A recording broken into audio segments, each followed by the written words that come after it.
El extraño caso de una menor desaparecida en su cuarto. El 22 de marzo de 2010 Paulette Guevara Farah, la hija de 4 años de un exitoso empresario mexicano de bienes raíces y de una descendiente de una acaudalada familia libanesa, desapareció. La búsqueda duró 9 días y nadie podía creer dónde finalmente la encontraron sin vida. La sospecha que recayó especialmente sobre su madre. La pequeña Paulette no fue encontrada en su habitación y creyeron que se trataba de un secuestro, pero no había indicios porque estaba todo intacto. La mañana del lunes 22 de marzo de 2010, Erika Casimiro, una de las 2 niñeras de las hijas de la familia mexicana Guevara Farah, se llevó una sorpresa. Tenía que levantar, darle el desayuno y vestir a Paulette, la menor de las hermanas. Entró al cuarto y fue directo a abrir las cortinas para dejar entrar la luz. Cuando se dio vuelta observó que la cama doble,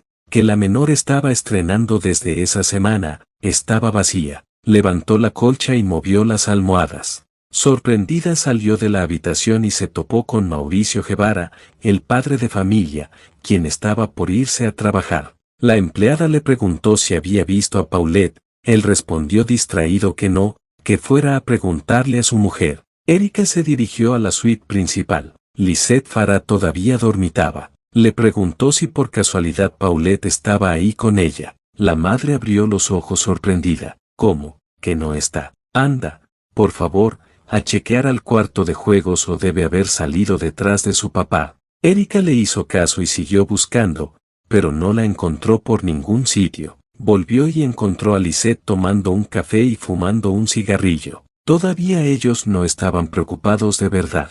Mauricio empezó a abrir armarios y puertas por si su hija pudiera haberse escondido en algún rincón. Minutos después, a pedido de Lisette, Mauricio fue a revisar la pileta del edificio. Lo ayudaron a levantar la lona que la cubría. Nada, por suerte. La hija mayor de la pareja, Chess de 7 años, ya había salido para el colegio a las 7 de la mañana en el bus escolar. ¿Podría Paulette haberse escapado tras ella? Era rarísimo, por no decir imposible, porque la pequeña tenía serias deficiencias motrices. De todas maneras, Lisette se dirigió a los empleados de seguridad del complejo de torres en el que vivían para solicitar mirar las cámaras de seguridad. Le comunicaron que esas cámaras permitían ver, pero que no grababan. Decidieron no esperar más, llamaron a la policía al mismo tiempo que empezaron a mover sus influyentes contactos con la justicia y la política. Usarían todo el poder de fuego de sus relaciones para encontrar a su hija. En media hora las autoridades llegaron al lugar. El lujoso complejo de departamentos ubicado en las afueras de la Ciudad de México tenía vigilancia 24 horas. Si Paulette casi no caminaba sin ayuda, había que pensar en un secuestro. Pero no había indicios de un rapto. Los guardias no habían visto entrar ni salir a nadie. En el departamento no había ventanas abiertas, ni puertas rotas, ni rastros de ninguna índole. Todo parecía intacto. Por la relevancia de la familia, el alcalde tomó el caso en sus manos y él mismo notificó al fiscal general del Estado de México sobre lo que estaba pasando. La locura se desató y los medios se lanzaron voraces a contar los hechos mientras la familia pegaba carteles con la cara de Paulette por todo Huixquilucan y el oeste de Ciudad de México. Comenzó de inmediato una campaña de búsqueda masiva por televisión y redes sociales. Nadie escatimaba dinero ni recursos. La cama vacía. Lisette Farah, hija de una influyente y rica familia de origen libanés, y Mauricio Guevara, un exitoso empresario de bienes raíces, lo tenían absolutamente todo para conquistar la felicidad.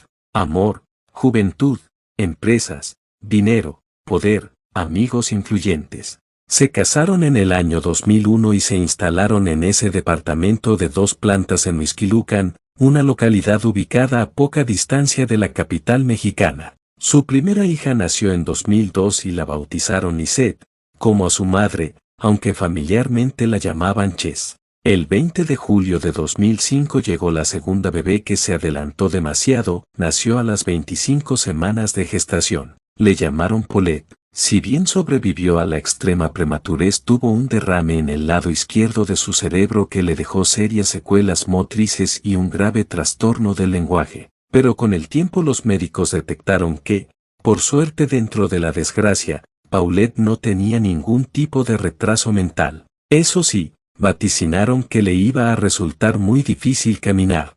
Su familia utilizó sus medios económicos para pelear contra esos malos pronósticos y recurrió a la equinoterapia. Paulette avanzó bastante. A los 4 años caminaba con dificultad y requería ayuda para vestirse, pero eso era mucho más de lo que todos habían esperado. Lisette tenía suficiente ayuda en su casa para atenderla. Además de las 2 niñeras, tenían una empleada que se ocupaba de la comida y la limpieza de su casa. Cuando llegó el momento del jardín de infantes, la matricularon en uno muy bueno de la zona de Interloma. En el lugar, un especialista la asistía de manera permanente para ayudarla con sus problemas físicos y del habla. Carmen Valles, la directora de la institución, contó que la pequeña era muy entusiasta y hacía el mayor esfuerzo por realizar sus actividades por ella misma. Y, agregó, que sus padres siempre iban al colegio para interiorizarse por su desempeño. Debido a su trastorno de lenguaje, cuando le preguntaban su nombre ella solo decía Po,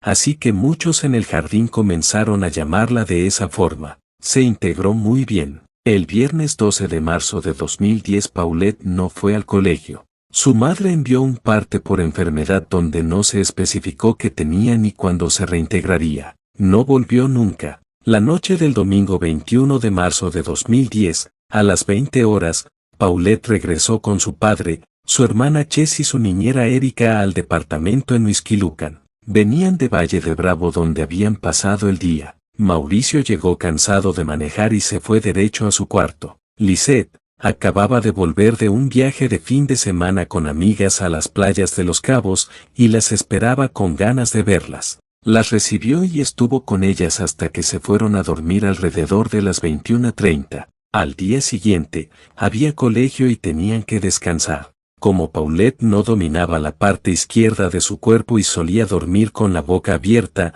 todas las noches le colocaban un parche de tela sobre su boca con cinta adhesiva que pegaban en sus mejillas. Eso lograba que la mantuviera cerrada. Antes de las 10 las chicas ya estaban dormidas en sus respectivos cuartos. Fue esa noche que Paulette desapareció. México busca a Paulette. La tía de Paulette, Arlette Farah, fue una de las que más se ocupó de la búsqueda de la menor. Mandó cientos de emails y subió su foto a las redes sociales. El país estaba conmocionado porque era la hija de una familia de gran poder adquisitivo y político. Si ella se había esfumado de su propia cama en un complejo con seguridad privada, ¿qué podría pasarle al resto de la sociedad? La sociedad estaba sumamente alarmada. Lisette habló por televisión pidiéndole al supuesto secuestrador que le devolviera a su hija en algún centro comercial. Nerviosa, pero sin derramar lágrimas, prometió que no habría represalias. El padre hizo lo mismo en otros medios y tampoco lloró. A una periodista le dijo que tenía que cuidar su imagen y preservarse de las situaciones que podrían dejarlo en ridículo. La policía llevó al departamento a perros entrenados para que olfatearan la ropa de Paulette y reconstruyeron sus últimos momentos.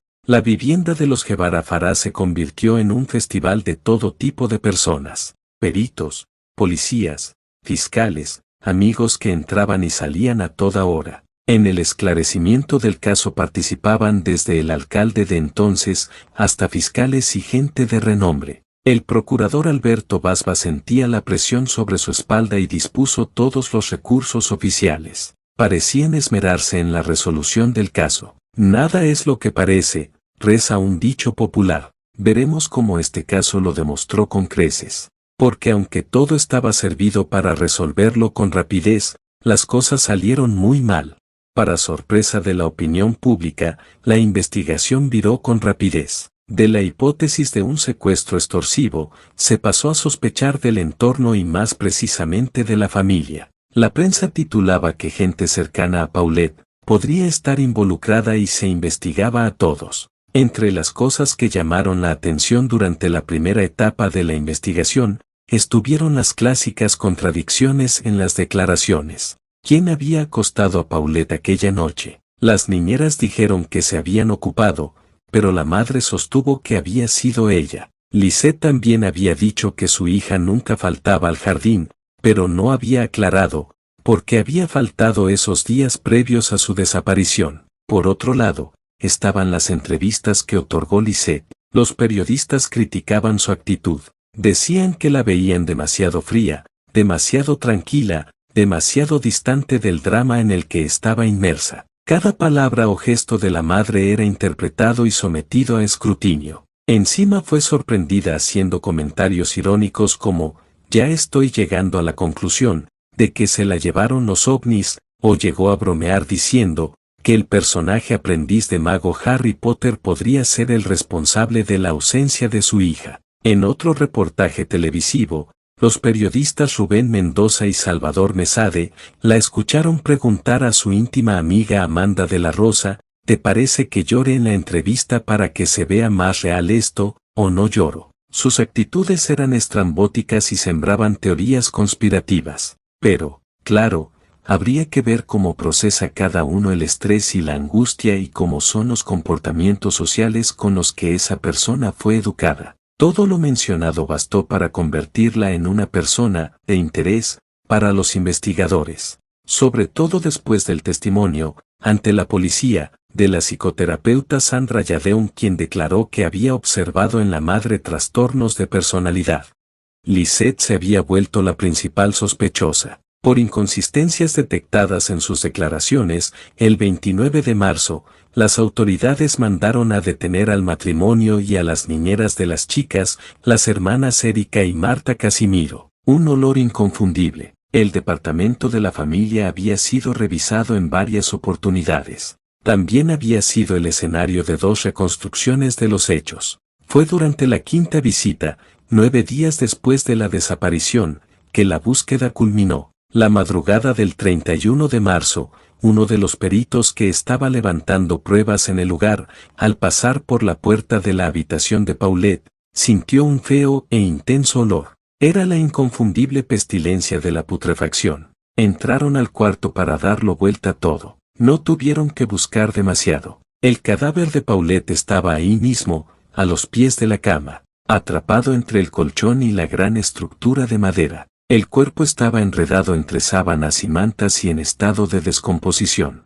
Paulette llevaba puesto su pijama con dibujitos de renos rojos. Los investigadores entraron en shock, y en el país estalló la incredulidad generalizada. El procurador Alberto Basbas debió llamar a una urgente conferencia de prensa. Estamos aquí para informar a la sociedad sobre el lamentable hallazgo del cuerpo sin vida de la pequeña Paulette Guevara Farah. Reconoció que había sido durante diligencias ministeriales que la niña había sido encontrada en la habitación de la propia Paulette, al pie de su cama, entre el colchón y la estructura del mueble que lo sostiene, y cubierta por la sábana y colcha de la misma. Sus explicaciones no le alcanzaban a nadie. ¿Cómo podía ser la pequeña, que medía 1.7 metros? Había estado siempre ahí. Tan inútiles podían ser los peritos y los policías, tan ciega su familia, los amigos y las empleadas del hogar. En esa misma habitación su madre había dado una entrevista sentada allí con una periodista.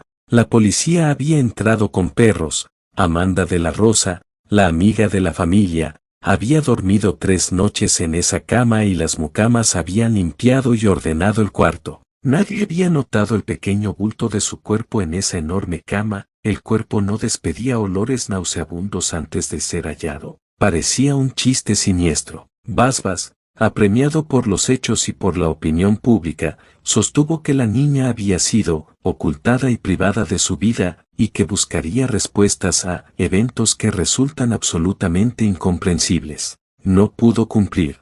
Autopsia y accidente. La autopsia no encontró sustancias tóxicas ni drogas en el sistema de Paulette, tampoco violencia física o sexual. Lo que se hallaron fueron los 2 pedazos de tela adhesiva de formato rectangular colocados de manera vertical sobre sus mejillas, esos que se habían utilizado para mantener cerrada su boca. El cuerpo tenía también un pequeño golpe en la rodilla y en el codo izquierdos. Por lo demás, todo el resto era parte de los procesos naturales del paso del tiempo sobre un cuerpo. La muerte de la menor había sucedido entre 5 y 9 días antes del hallazgo del 31 de marzo y ella había ingerido alimentos 5 horas antes de su muerte. La causa asfixia mecánica por obstrucción de las cavidades nasales y compresión tórax abdominal. Tremendo. De ser así, Paulette había muerto ahí, mientras todos la buscaban y algunos dormían sobre ella o hablaban de la búsqueda. Su madre seguía ocupando el trono de las sospechas policiales.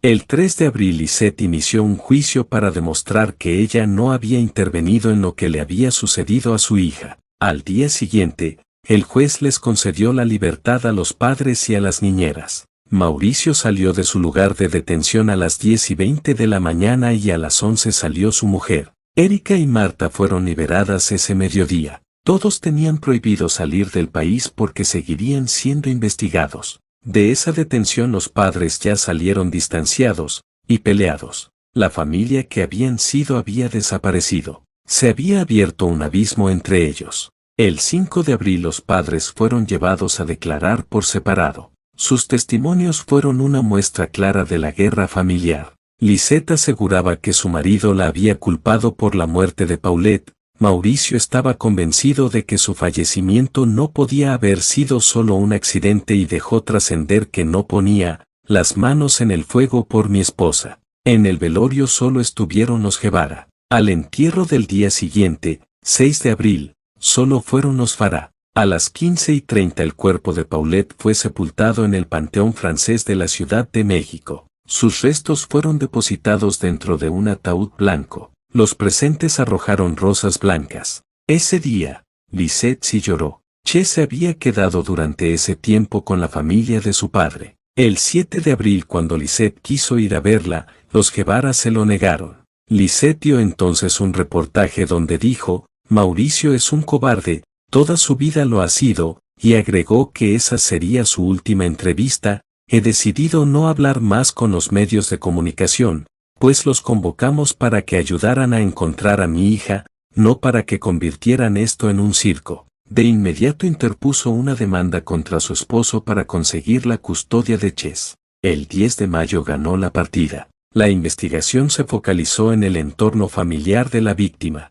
y se evaluaron diferentes hipótesis, incluso la de un accidente doméstico. Encontraron a un supuesto amante de Lisette, llamado Roberto Ayala, con quien se habrían conocido por Facebook. Lo encontraron y él admitió que se habían visto 3 o 4 veces, pero negó haber tenido relaciones con ella. A pesar de los interrogatorios y las búsquedas en cada relación del entorno de Paulette no llegaron a nada, ni hubo una acusación formal contra nadie. El 21 de mayo, al cumplirse casi 2 meses de la muerte de la menor, el mismo procurador calificó el hecho como un estúpido accidente. Paulette habría muerto esa madrugada del 22 después de darse vuelta en la cama y caer cabeza abajo en ese espacio donde quedó atrapada, sin poder salir, por su propia discapacidad motriz. Como tampoco podía hablar o gritar, su caída habría sido una trampa mortal. Basbas admitió que la actuación de los fiscales había tenido deficiencias al no haber revisado pericialmente la cama de la menor desde un inicio. El 25 de mayo terminó renunciando a su cargo por la presión de la sociedad. Creyera o no la opinión pública las causas esgrimidas, tanta negligencia era posible. La menor podría haber estado ahí. El atolondramiento de la familia y la negligencia de los investigadores podrían haberse confabulado de manera fatal.